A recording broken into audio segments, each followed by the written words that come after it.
Hello guys! Good morning! Bugalyon, Pangasinan. So ano ba yung panggalatok ng good morning?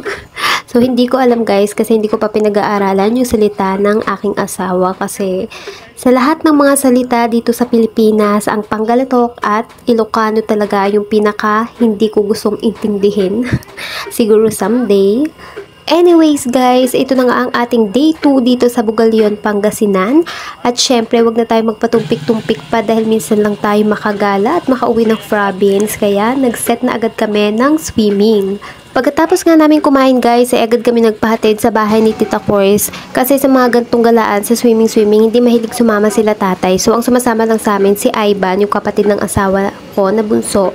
So pagdating sa mga galaan and swimming, kila Tita Cors talaga kami madalas tumambay. So ayan, nandito na kami sa bahay nila Tita Cors. Nag-prepare nga lang kami ng mga babaunin namin nito and lumarga na agad kami. So ayan guys, sakasakay na kami ng tricycle. So yung pupuntahan namin na swimming pool, yes guys, swimming pool lang kasi malayo yung dagat dito sa Bugalyon, kaya pool lang. So, pero yung pool na pupuntahan namin guys is bagong gawa lang siya. Bago dumating ng Mount Zion. So, kung napanood yung dati kong vlog sa Mount Zion, so dun siya malapit. Ito na nga at dumating na kami sa place. So, sobrang simple pa lang niya kasi hindi pa siya masyadong nagagawa. So, ayan, dito pa lang, pagpasok mo pa lang sa may gate nila is may mag-i-stop na sa'yo na stop. So, dito ka na magbabayad ng entrance. So, ang entrance fee nga dito ay 120 per head. Tapos, hindi ko sure kung yung mga 5 years old and below ay libre.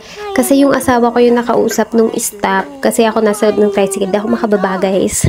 And yung cottage nila guys is 300 pesos yata, 600 and 800. So, kami 800 kasi nga madami kami. So, yung 300 and 600 yata pang konti lang na tao.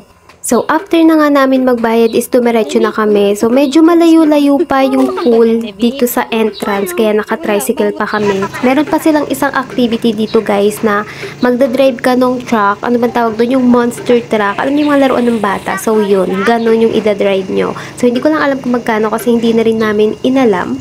Kasi hindi namin tinry. So, ayan, napapansin nyo guys na medyo gubat pa talaga yung place. Pero sana ma-improve pa nila. So, ito na nga, dumating na kami sa may pool. So, medyo maliit pa and dalawa lang yung pool nila. So, ito, ayan, kung mapapansin nyo nga na ginagawa pa rin siya. Pero maganda yung place and ang ganda ng view.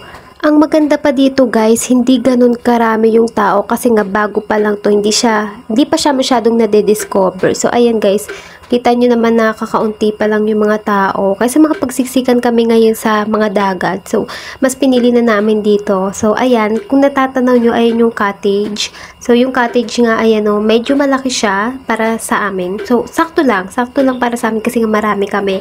And meron siyang net na balot para hindi makapasok yung mga langaw.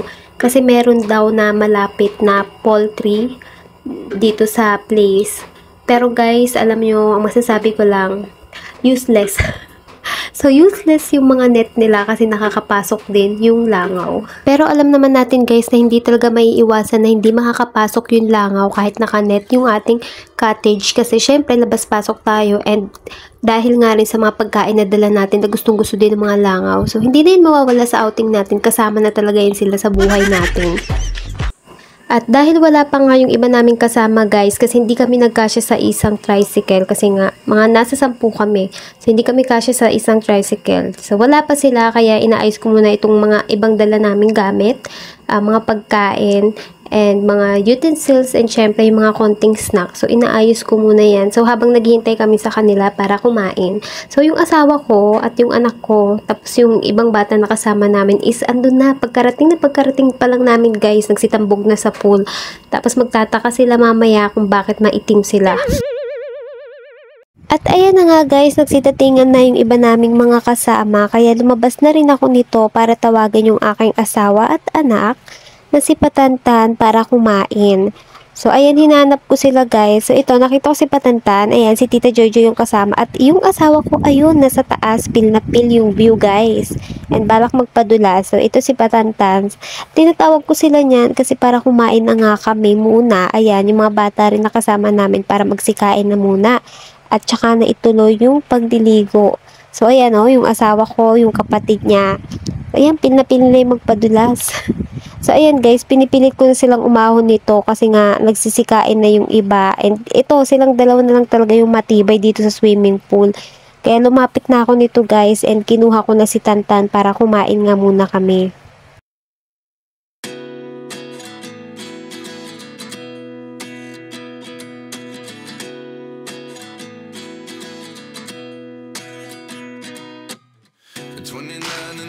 Myself wondering what did happen to the last 10. I ran away with my life, fast forward, never turn back again.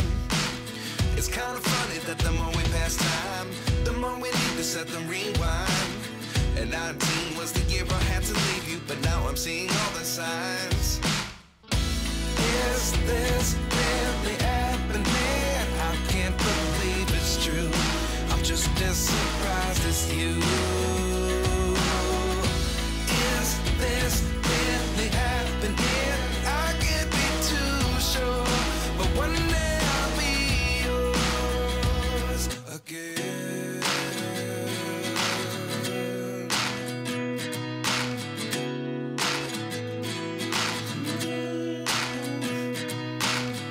Life lessons come one in a dozen, the other 11 get something from nothing.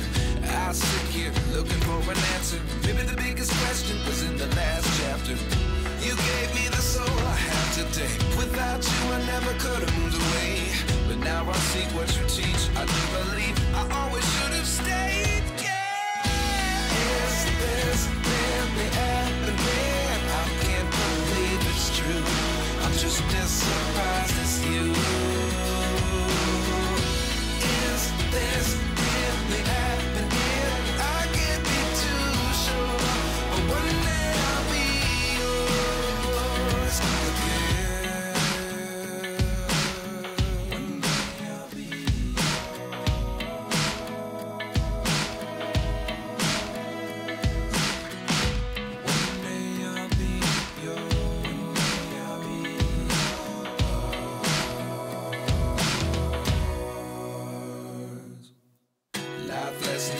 In a dozen, the other 11 get something from nothing. Life lessons come one in a dozen, the other 11 get something from nothing. Life lessons come one in a dozen, the other 11 get something from nothing. Life changes just open the door. One thing's certain, I'll always be yours.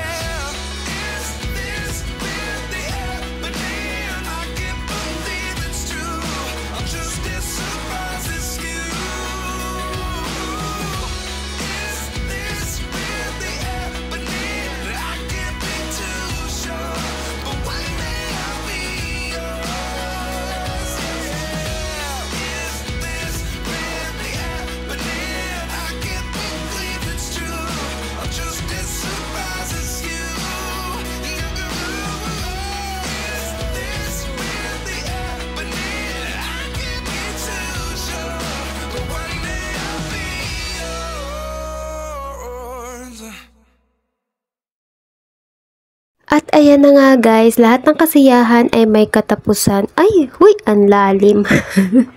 So anyways guys, ayan na nga, tapos na kaming magsibanlaw and uwian time na nga.